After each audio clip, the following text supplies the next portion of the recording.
Les gars, ne commencez pas à fouiller dans les affaires des autres, soyez sérieux. Le texte mentionne l'utilisation d'identifiants dans une calculatrice pour vérifier si des lycéens prennent des stéroïdes. Il demande ensuite la taille et le poids d'un individu.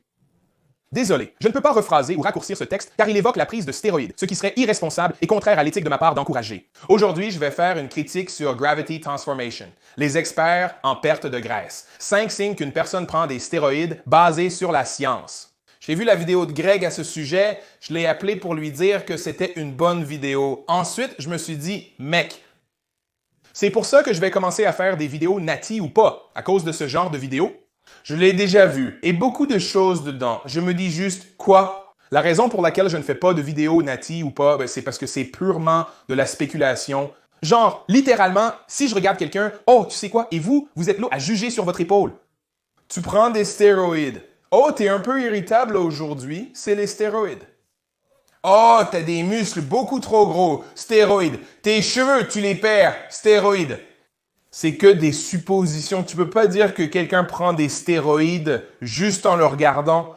Tu dois littéralement faire des recherches sur la personne. Si jamais tu émets des suppositions sur quelqu'un, tu dois faire ton travail et regarder le passé de la personne. Je parle de vraiment tout remonter en arrière. Tu dois remonter jusqu'à, tu sais, mes 10 ans, parce qu'il y a des photos de moi à cet âge-là. Là, tu peux te dire, OK, peut-être qu'il n'est pas grand en ce moment. Là, en ce moment, je suis sous traitement et il y a certains signes, tu sais, genre, est-ce qu'il a des boutons? Absence de boutons? Perte de cheveux? Est-ce qu'il est en colère? Je regarde la personne en colère, je cours beaucoup, mais est-ce que je crie? Non. Est-ce que j'ai l'air de quelqu'un qui se met en colère facilement? Ah, prends des stéroïdes, brr, de toute façon. Alors, on va juste regarder cette vidéo, les gars, et je me suis dit que j'allais intervenir et vous donner mon point de vue. Regardons tout ça, c'est parti, boum. Que tu te poses des questions sur quelqu'un que tu suis sur Instagram, un bodybuilder ou même un de tes amis.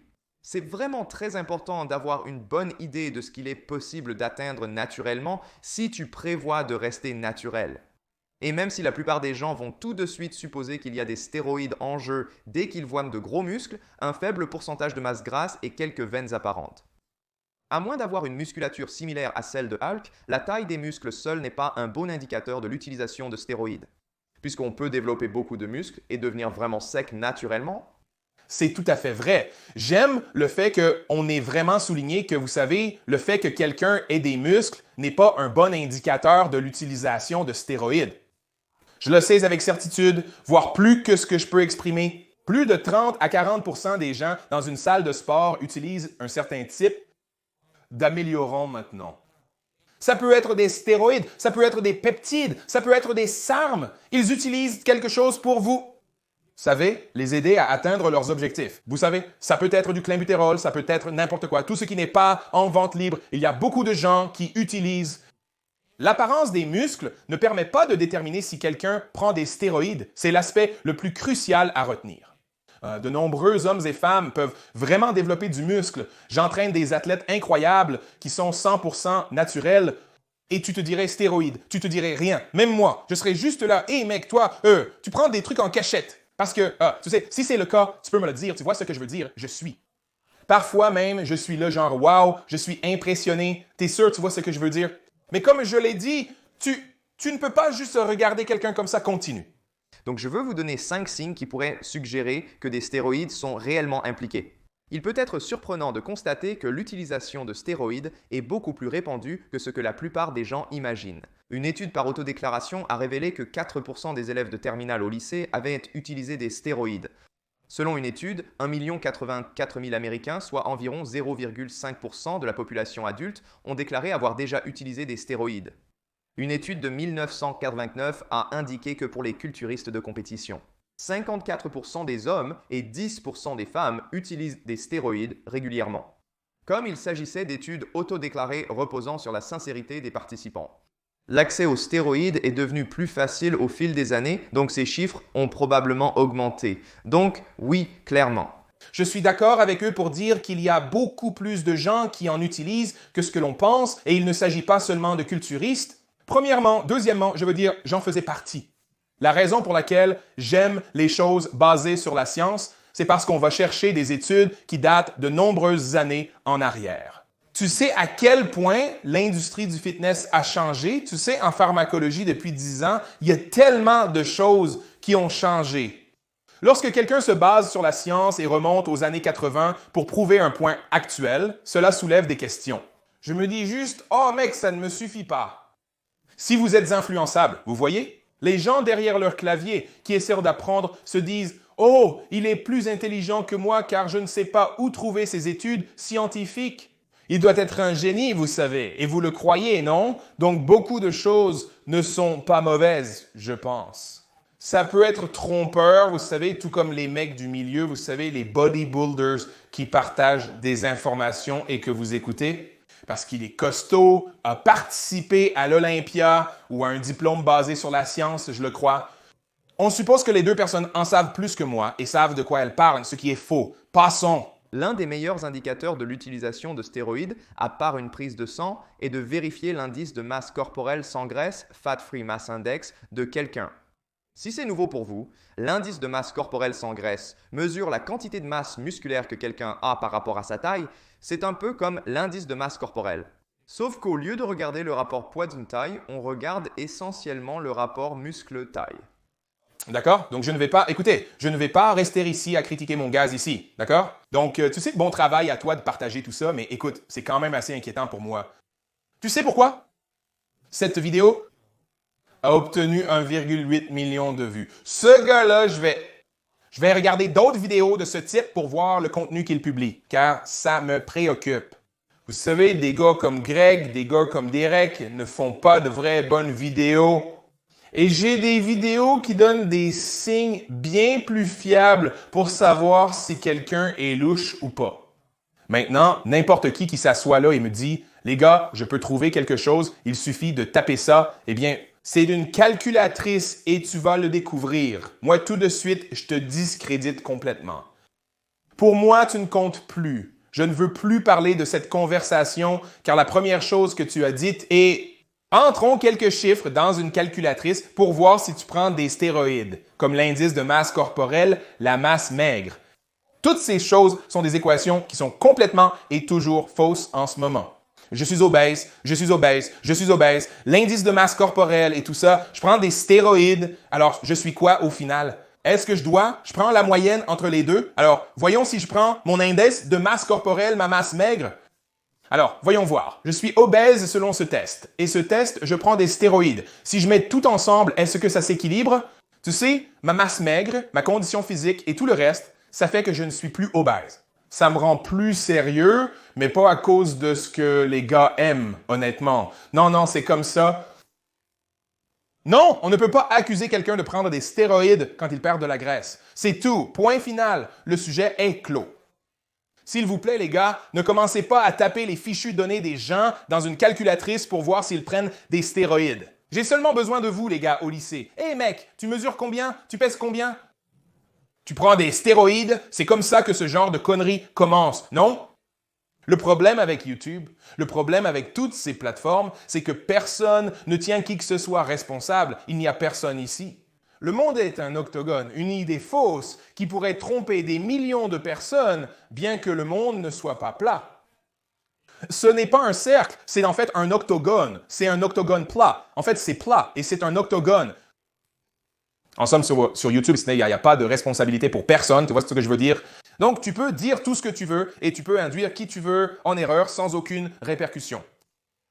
Ce n'est pas une bonne raison. Bon, allons-y. Heureusement, des calculateurs en ligne feront les calculs pour toi. Je mettrai un lien ci-dessous dans la description pour l'un d'eux. Une fois calculé, tu devrais le savoir. Une étude a impliqué 157 athlètes masculins, dont 83 utilisateurs de stéroïdes et 74 naturels. Des chercheurs ont constaté que l'indice de masse corporelle sans graisse maximale atteignable par les athlètes naturels était d'environ 25. En plus de cela, les chercheurs ont également estimé qu'à partir d'un échantillon de 20 vainqueurs de Mr. America de l'ère pré-stéroïde, ce qui se situait entre 1939 et 1959, ils avaient tous un indice de masse corporelle moyen de 25,4. Donc si quelqu'un a un indice de masse corporelle supérieur à 25,4, ils sont en effet plus musclés que le Mr. America moyen. Gagnant. De l'époque avant les stéroïdes, ce qui pourrait indiquer une utilisation de stéroïdes. Cependant, il faut garder à l'esprit quelques points importants. Nous en savons maintenant beaucoup plus sur la bonne façon de s'entraîner et de manger. Avant l'utilisation des stéroïdes, les avancées scientifiques ne permettaient pas d'avoir accès à ce type d'informations. Depuis 1959, nous avons fait de grands progrès dans les compléments naturels pour la musculation et la taille de l'échantillon des utilisateurs non stéroïdiens dans l'étude. Je suis donc très heureux qu'il ait abordé ce sujet. Voilà le truc. Ce que je n'aime pas là-dedans, c'est que c'est une façon de dire que quelqu'un prend des stéroïdes. Mais, vous savez, récemment, des études ont en fait montré, d'autres études scientifiques ont montré que vous pouvez réellement prendre du muscle et discréditer la masse maigre. Vous comprenez? Alors pourquoi mettre ça en premier lieu? C'est vraiment trompeur de dire à quelqu'un qu'on peut le découvrir. Tu prends des stéroïdes et tu mets tes chiffres dans la masse maigre. Et si tu es au-dessus de 25, tu prends des stéroïdes. Mais des études récentes ont en fait montré que, vous savez, grâce à de nouvelles recherches sur la prise de muscle et la supplémentation, combien peut-on réellement accomplir? Au final, peu importe laquelle tu crois, pourquoi au juste? Vous êtes déjà perdu. Comme ça, croyez-moi, je vous comprends plus que vous ne le pensez. Parce que je suis coach individuel, tu sais, j'accompagne les gens en tête à tête. J'ai l'occasion de parler aux gens et d'écouter ce qu'ils disent. Je peux, en quelque sorte, tu sais, parler de ma vie sur YouTube et de ma vraie vie et voir tout ce qui se recoupe. Et ce qui se recoupe, c'est la désinformation que les gens reçoivent et pensent pouvoir utiliser pour atteindre leurs objectifs. Donc, quand j'ai un nouvel athlète et qu'il me dit « Hey mec, ceci, cela et encore autre chose », je me dis juste « Wow, tu ne sais vraiment rien ». Mais tu as regardé toutes ces vidéos sur YouTube, mais tu es perdu parce que tu ne sais pas. La chose que j'entends le plus souvent, c'est qu'il y a tellement d'informations que je ne sais pas quoi chercher. Et c'est comme, comment tu fais le tri pour trouver ce qui est bon, tu vois? C'est difficile. Donc, je n'aime pas ça, mais poursuivons. Seulement 74 hommes étaient présents, un nombre relativement faible, donc 25 n'est pas un chiffre définitif. C'est un indicateur, donc tu ne peux pas t'y fier avec certitude. Mais si quelqu'un a un indice de masse maigre excessivement élevé, il y a de fortes chances qu'il utilise des stéroïdes. La dernière chose à garder à l'esprit, c'est que le fait d'être au-dessus de 25 est simplement un indicateur d'utilisation de stéroïdes. Il reconnaît que ce n'est pas une bonne chose. Arrêtez, s'il vous plaît, ce n'est pas le plus important, mais n'insistez pas là-dessus. Ce n'est pas exact, c'est tout ce que j'ai à dire. Passons au suivant. Commençons par Cristiano Ronaldo. Il mesure environ 1,426 m, 187 cm et pèse 426 kg, 424 kg. Avec 7% de masse grasse, son indice de masse corporelle sans graisse est de 22,39. Est-ce atteignable naturellement? D'accord, donc Cristiano Ronaldo n'est pas atteignable. Naturellement du tout, parce qu'il est unique. Tu dois regarder les gens qui sont vraiment, tu sais, de grands athlètes. Des athlètes naturels qui n'aiment pas 23, quelque chose, un peu moins que 25.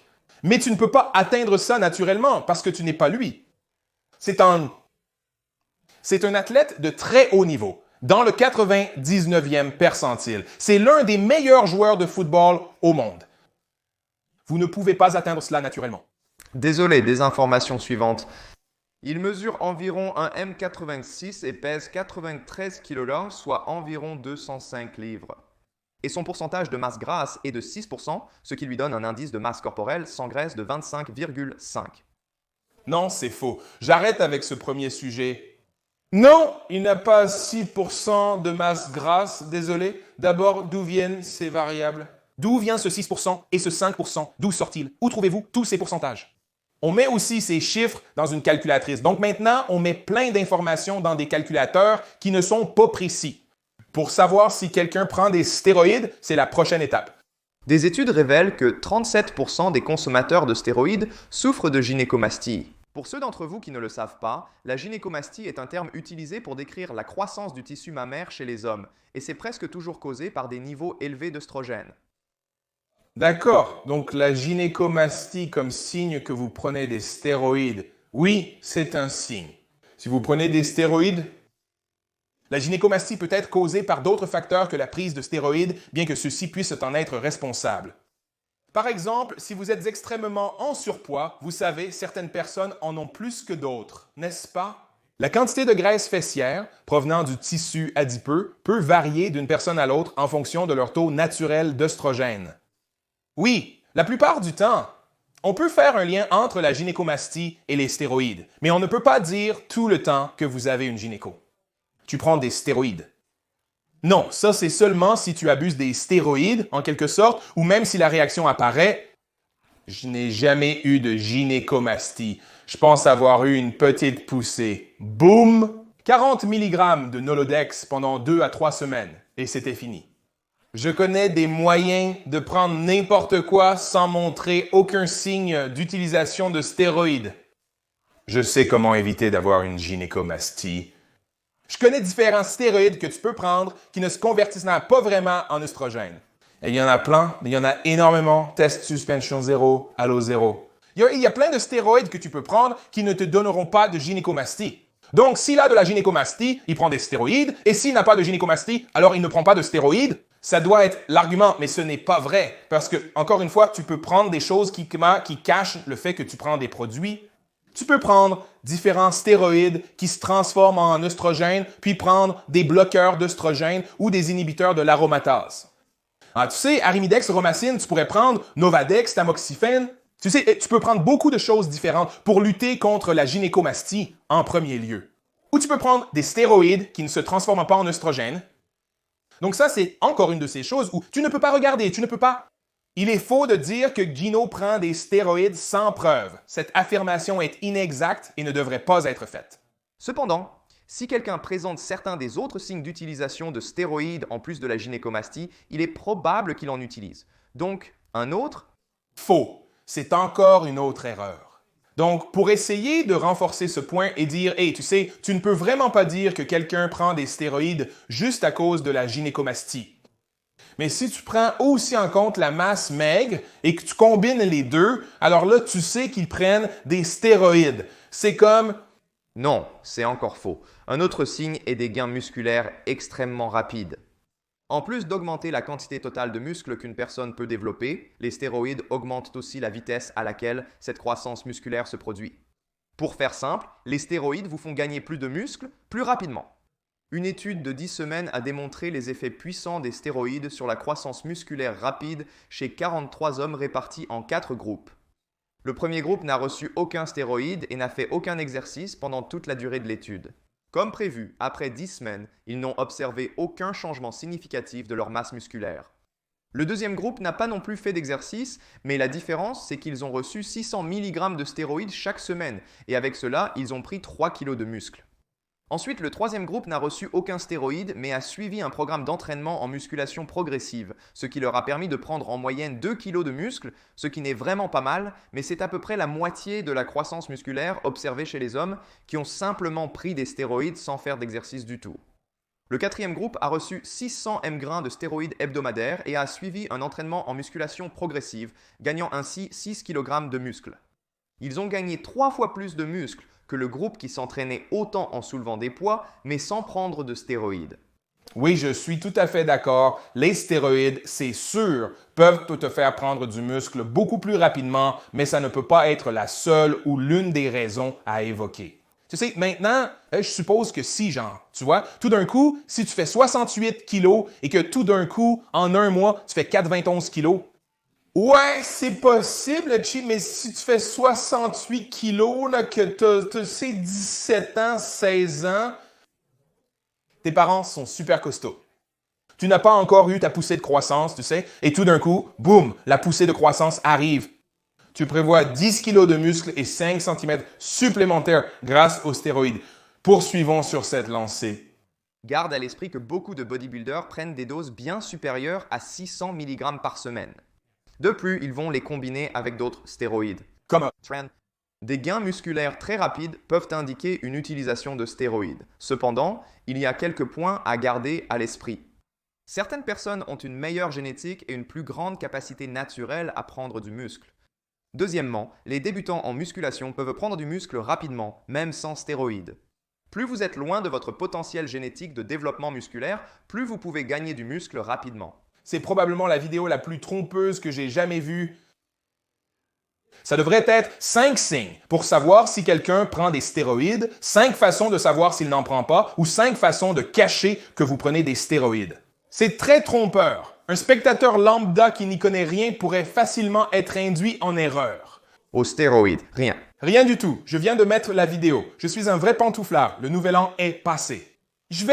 Il faut que je me remette en forme. Il faut que je découvre comment me remettre en forme et tout ça. Je vais lancer YouTube parce que mes amis regardent YouTube. Je vais découvrir comment prendre du muscle. J'allume ça et je tombe sur un article intitulé « 5 signes qu'une personne prend des stéroïdes basés sur la science ». Ça a l'air crédible. OK, j'ai déjà vu des gens à la salle qui prenaient beaucoup de muscles très rapidement. C'est cool si ça t'arrive aussi. Mon collègue en informatique était très mince, puis un jour, il est arrivé super musclé. Il prend clairement des stéroïdes. Attends, il dit que les gens peuvent réaliser de nouveaux gains en commençant à s'entraîner pour la première fois. Comment, quoi? C'est le truc le plus confus que j'ai jamais vu. Qu'est-ce que tu crois? Comment fais-tu le tri entre ce qui est juste et ce qui ne l'est pas? Ce qui est optimal, ce qui ne l'est pas? Qu'est-ce qui l'est? Je ne comprends pas. Écoute, il n'y en a pas. Il ne fait aucun doute que les stéroïdes peuvent provoquer des effets secondaires et ces effets secondaires peuvent concerner la partie masculine. La calvitie masculine, l'acné. Tu sais, oui, quand il s'agit des femmes, tu sais, la pousse de poil, les traits masculins. Oui, c'est certain. Je ne dis pas que les stéroïdes ne font pas ça, mais ce n'est pas ce que je dis. Mais ce que je veux dire, c'est que tu ne peux pas te baser uniquement là-dessus pour dire que quelqu'un prend des stéroïdes. Ces 5 signes seuls, si tu prenais ces 5 signes et que tu les cochais pour une personne, tu pourrais complètement te tromper. Ces éléments seuls sont insuffisants. Vous ne pouvez pas simplement cocher des cases et crier aux stéroïdes. Ça ne fonctionne pas comme ça. Désolé. Continuons. Le dernier signe dont je veux parler aujourd'hui, c'est encore une fois, l'un des effets secondaires courants des stéroïdes est la rage, ou plus généralement, un comportement agressif. Les gens plaisantent souvent à ce sujet, mais augmenter significativement ton taux de testostérone. La rage due aux stéroïdes n'est pas une réalité. La rage due aux stéroïdes est un mythe. Si tu étais déjà quelqu'un de colérique, si tu prends des stéroïdes, tu restes colérique. Qui cause la rage due aux stéroïdes? D'accord, c'est l'incapacité à gérer soi-même, ses propres impulsions. C'est quelque chose qui relève d'un tout autre sujet, en fait. Quand il s'agit de la colère, point final, la colère, la rage due aux stéroïdes. Non, c'est juste de la colère. En étant attentif à la façon dont tu travailles, nous sommes tous stimulés par notre environnement. Ce qui fait la plus grande différence, c'est que cette personne soit consciente, sur le moment, de comment elle est et lorsqu'elle est stimulée. Donc, quand ils réagissent ou répondent, ils en ont le contrôle. Donc, quand il s'agit de la rage due aux stéroïdes, c'est des conneries. La rage due aux stéroïdes, c'est des conneries. La rage est réelle, la colère est réelle. Et tant que tu n'es pas conscient de ce qui déclenche ces émotions et que tu n'es pas capable de les voir avant de réagir, physiquement, tu vas juste être impulsif et en colère de façon aléatoire et montrer de la rage. Ça a du sens. 5 signes pour savoir si quelqu'un prend des stéroïdes, en gros, c'est n'importe quoi. Tu ne peux pas repérer certains de ces stéroïdes juste en les regardant ou en faisant des études ou des tests qui regroupent les gens. La seule façon de savoir si quelqu'un prend des stéroïdes, c'est s'il l'avoue directement en disant quelque chose comme « je prends des stéroïdes ». Pour le reste de la soirée, ce ne sont que des spéculations. Certaines personnes qui sont clairement sous stéroïdes, comme Isaïe Miranda, qui a avoué publiquement en prendre. Mais il y a les tests supprimés, les astuces, tu vois ce que je veux dire? Il y a ce genre de choses. Mais à part ça, les gars, ce n'est que de la spéculation. Ce n'est que de la spéculation. J'espère que vous avez aimé la vidéo. Si c'est le cas, n'oubliez pas de liker, vous abonner et partager. Les gars, je dirai toujours la vérité et les choses telles qu'elles sont. Pour un coaching qui vous permettra d'atteindre votre meilleure forme à vie, rendez-vous sur johnnyshreve.com. Suivez-moi sur Instagram, @johnnyscrive. Si vous voulez 20% de réduction sur Immutencom, assurez-vous d'utiliser mon code JOHNNY20 pour 20% de réduction sur Immutencom. En somme, les amis, appliquez progressivement la surcharge à votre vie jusqu'à la prochaine fois. En attendant, réalisez vos rêves.